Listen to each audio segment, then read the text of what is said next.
This time on Superstars, 5 performers who are just as comfortable in the recording studio as on the big screen.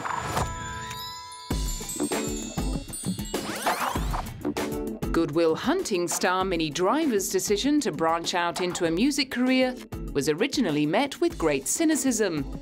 Despite receiving mostly positive reviews, her debut album, Everything I've Got in My Pocket, peaked at number 43 on the British charts in the year 2000.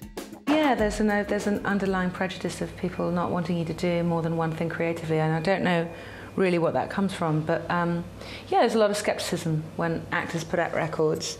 But I knew it was good, I believed in it. I believed that it was good and that it came from a very honest place and that it was a really raw, sweet record.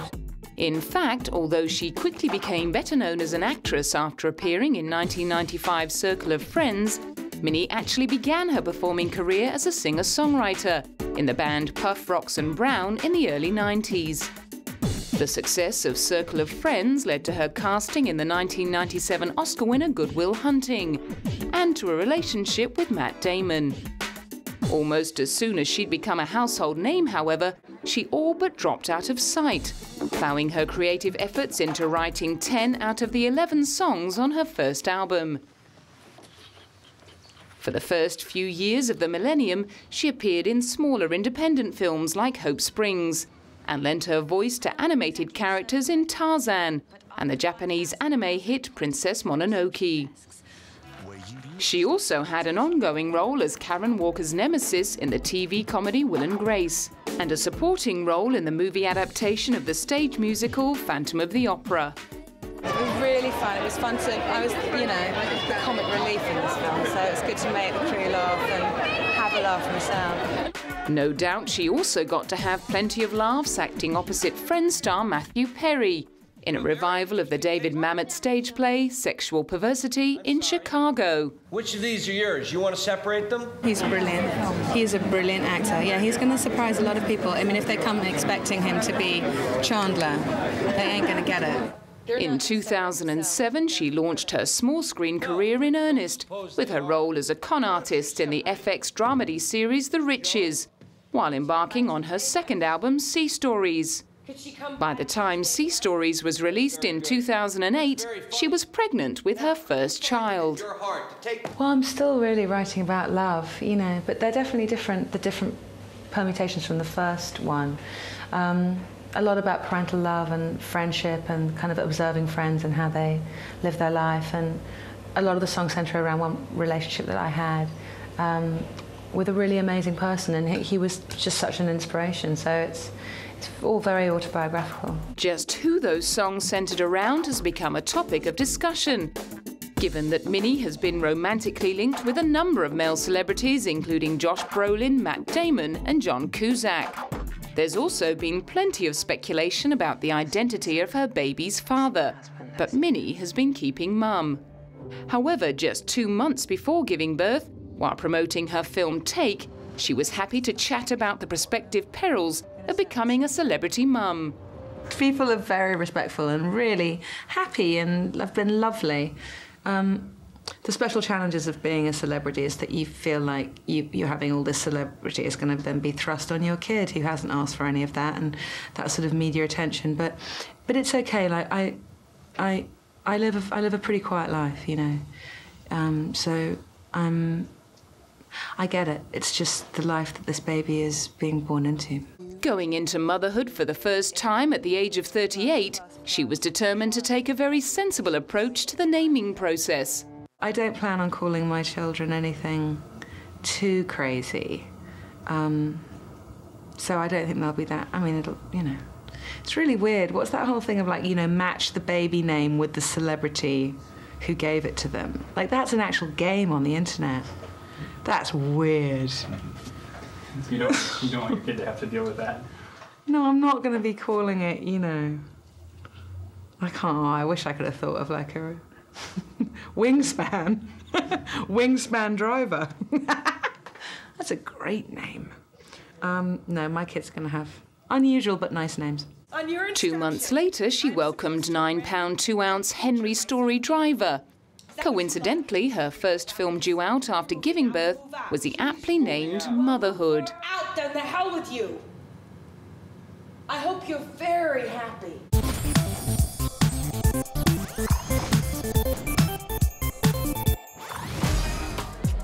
Rather like Minnie Driver, Dreamgirls star Jamie Foxx was into music way before he took up a career in acting. Growing up in Texas, he began taking piano lessons at the age of 5 and studied classical music in college when he was still known as Eric Bishop. Although his blossoming careers in stand-up comedy and acting began overshadowing his musical aspirations in the late 90s, he has never lost sight of his early ambition. And in 2006, he released the album Unpredictable, which went straight to #1 in the UK. It's been my first love, you know, since I first started, but it didn't really pan out that way, and I'm kind of glad it didn't, because if it had been music first, I don't think I would have been able to have the type of career I have now, because music sometimes is a short-lived, you know, season, couple of hits, maybe not hits, and then you move on. His long-running tenure as one of Tinseltown's top celebrities made him able to call on the services of a who's who of hip-hop and R&B. It was basically phone a friend. I've been knowing these guys for years. Snoop, Game, Common, Mary J. Blige, LL Cool J's on the bonus track, Ludacris, Twister. I mean, this is an action-packed record, and the records are strong. It's strong records, so it's not like how you go, ooh, come help me, revive this. You know, ooh, this stinks. Could you just do something to make it hot? They're all hot, and like I said, in the States, it's pandemonium right there in the States right now. It's crazy. So we're trying to bring a little bit of love and share it here. He'd already proved his worth as a vocalist by taking on the lead role in the 2004 Ray Charles biopic Ray, for which he won an Academy Award for Best Actor. 2 years later, in the film version of the 70s stage musical Dreamgirls, he left the singing up to Beyonce Knowles and Jennifer Hudson and took on the role of an ambitious manager who sets about turning the Dreamettes into superstars. Promoting the movie alongside Beyonce at the 2006 Cannes Film Festival, Jamie was asked whether he was taking a risk by accepting a role in an adapted stage musical. I mean, you got to look at it this way. I mean, it's all a risk. It's still business. You want to be successful. But when you look at Beyonce and Eddie Murphy, and you look at this beautiful cast, I mean, it's a different thing, you know. Yeah. I mean, it's like you could lock the camera off on Eddie Murphy for an hour. Right, he was amazing last night. Right? Yeah. Lock it off for an hour and forget about it. You could lock it off on Beyonce and forget about it. So that's where I think you're capitalizing the situation where you got great personnel. While in Cannes, Jamie was bent on indulging his famous love of the nightlife. I'm having a ball. I just got here. I'm ready to go. I hear there's parties going on. We're celebrating Dreamgirls, Beyonce, Eddie Murphy, Danny Glover. It's going to be great. How they do. The good times also rolled when he and fellow party boy Colin Farrell teamed up on Miami Vice the same year. Unfortunately, however, the Irish heartthrob was unable to keep up with his co-star and allegedly collapsed on set before being rushed off to rehab.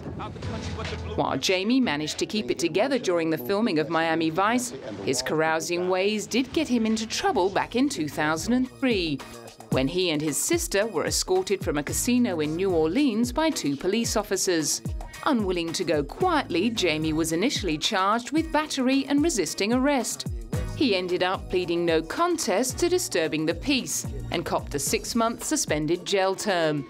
He was able to plough any pent-up aggression into his role as an FBI agent on the trail of a terrorist in Saudi Arabia in Kingdom in 2007. Basically, we're showing this camp of where people that are working for these oil companies have sort of like this paradise. It's this, you know, it's blocked off, nobody can get in, and then trouble happens in paradise. Someone who's hiding behind the veil of good Islamic teaching, good Muslims, hiding behind that is using that to create chaos by blowing people up, explosions.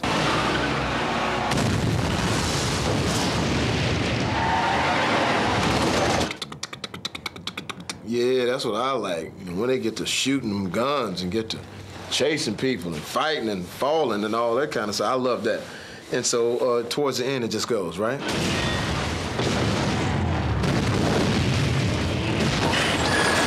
Yeah, It's like the remember the E-ticket ride at Disneyland? Give me your E-ticket so I can ride the Space Mountain. So it gets your Space Mountain with bullets on right there.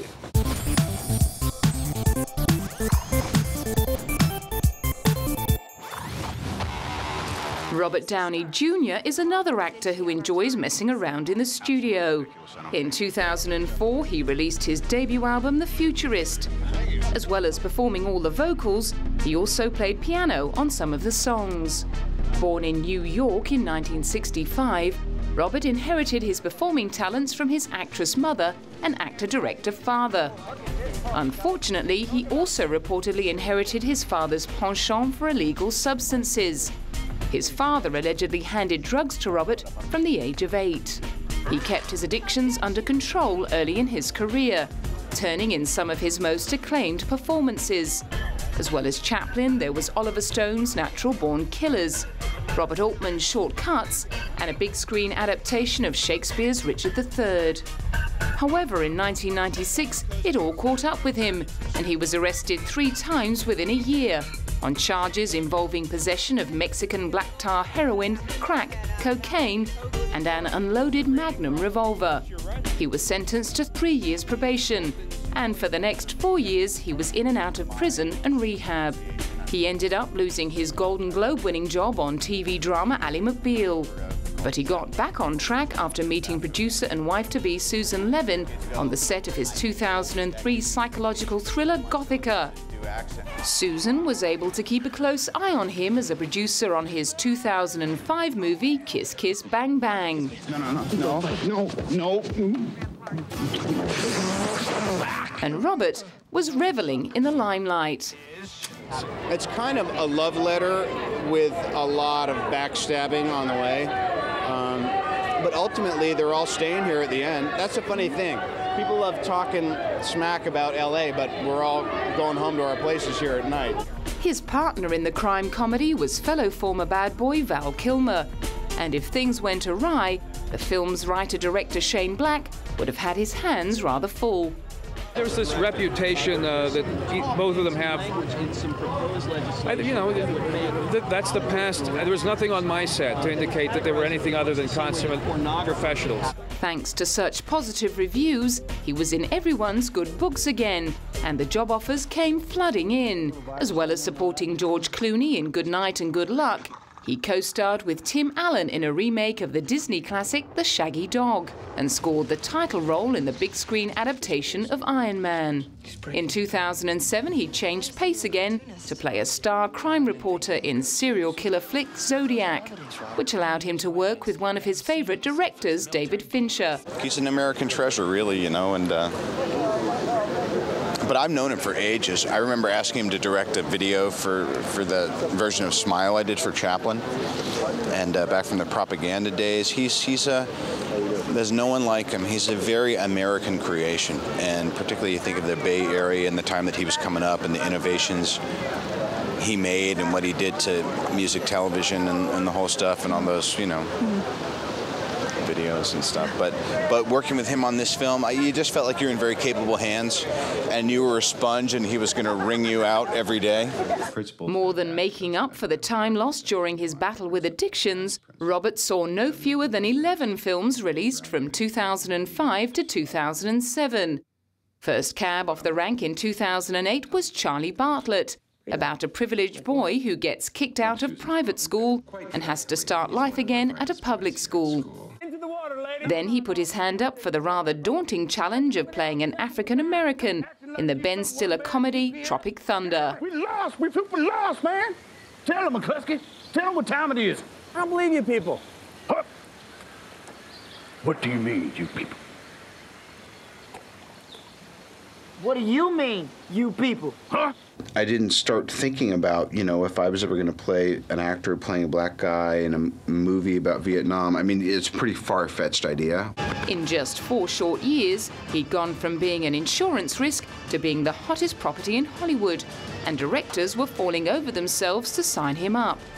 One of those who got lucky was Guy Ritchie, who approached Robert to play Sherlock Holmes.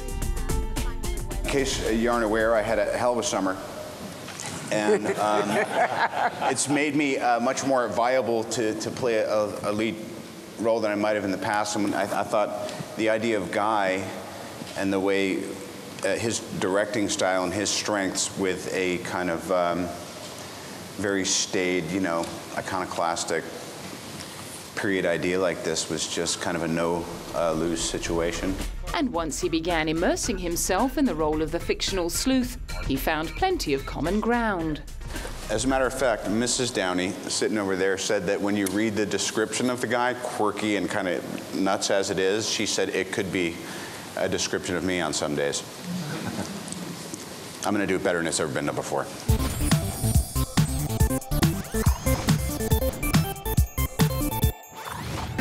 Jessica Simpson first turned heads as a singing teen queen. The daughter of a Texan minister, she hit the Christian music circuit after leaving school at 16 and was signed to Columbia Records 3 years later. Her first single, I Wanna Love You Forever, peaked at number 3 on the Billboard Hot 100, and album success followed.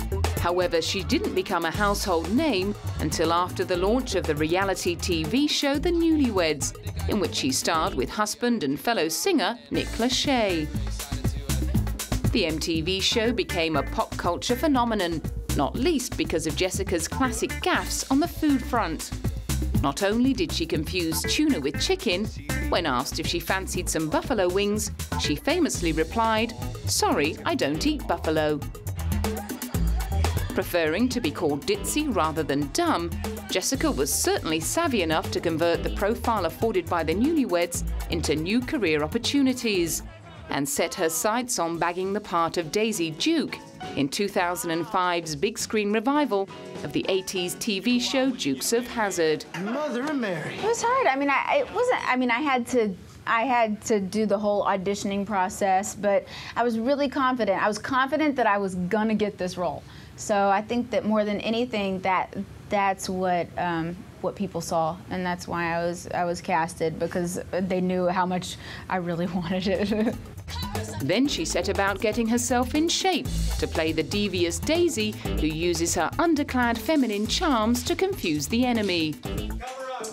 It was hard. I had to really psych myself out and stay at the gym longer than 20 minutes, which that's all I normally do, but I had to do 2 hours a day. Director J. Chandrasekhar was duly dazzled. I thought, it was really hard to replace just Catherine Bach, and Jessica showed up in her shorts for the screen test, and I'm telling you, she just glowed, and it was there was just no doubt about it. She had this big mane of blonde hair and these tiny little shorts, and I thought, well, and she acted well too. However, not everyone was so impressed. Christian groups got particularly hot under the collar about the overtly sexual video which was used to promote the movie. The clip featured Jess washing a car in a pink string bikini. I don't understand why a girl can't wash a car in a bikini. Why not? We do it in the South. At least her husband approved. I think like any husband would be. I'm extremely proud and very, very excited to be here and to finally see the movie. And I was there for the whole backstory. I was there watching her train and watching her invest herself into this role and into this movie. So very, very proud of what she's done and how excited everyone is, about her in it, and just proud. Unfortunately, the feeling was less than mutual 3 months later, when Nick allegedly refused to accompany Jessica on a charity trip to Africa for their 3rd anniversary. And by the end of 2005, they were working out their divorce. Soon after, there were rumours that Jessica had hooked up with co-star Dane Cook on the set of her next film, Employee of the Month. But both stars were quick to quash the gossip. Well, I'm just used to it by now. It's just kind of a part of my life. Any guy that gets within 5 feet of me is automatically linked to me, so. She's been my wife for 2 years now, and it's really silly. It's just kind of, you really sit back and, maybe it's more silly for me because it was a little newer, but Jess has been through that machine quite a few times, and it's just kind of, it's a little bit of a head scratcher because there's so much added on crap. That's not true. You got to shrug it off. While those rumours may have been wide of the mark, Jessica did fess up to a romance with singer John Mayer in 2006. More recently, she's been dating Dallas Cowboys quarterback Tony Romo. In 2008, she climbed back into the bikini for her lead role in Private Valentine, Blonde and Dangerous. She also released a country album and went on a tour of duty to entertain US troops in Kuwait. It's an amazing opportunity to be able to come and support my troops, everybody out here sacrificing their lives for me and for my country. And it's just, I've been over to the Middle East before, and I had an amazing time meeting all the men and women who are just our angels on earth.